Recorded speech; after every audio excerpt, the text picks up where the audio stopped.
Hello, this is Truman.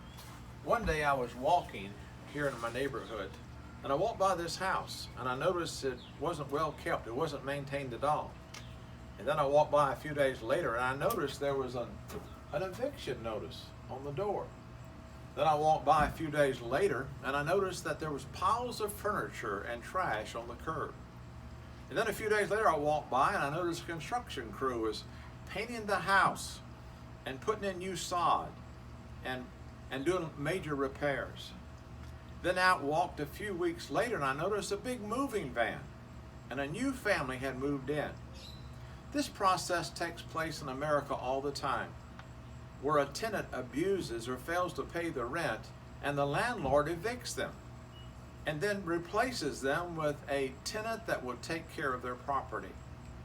This same process takes place with the history of nations. God says that He owns all the land and we're just tenant. Every nation is a tenant nation on God's land, and every nation is subject to God's moral law and decrees. This has been the history of nations. For example, God cast out the nations of Canaan because of their abominations, and He moved in a new tenant called Israel. And then when Israel committed the same abominations of the nations of Canaan, God cast them out and had the Assyrians come to serve the eviction notice.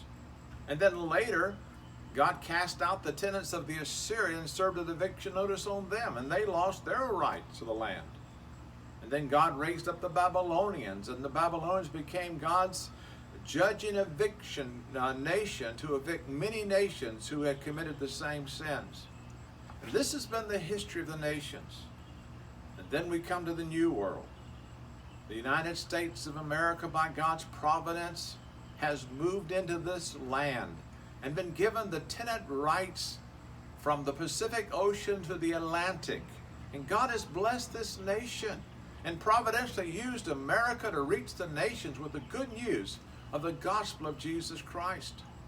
But we must be reminded that we don't own the land. We're tenants. God owns the land. And as He cast out nations before us, if we commit the same moral sins, then God can cast us out as well. We're in a time of studying how God deals with nations and call on Christians to humble themselves and seek God and pray for repentance and revival in our land.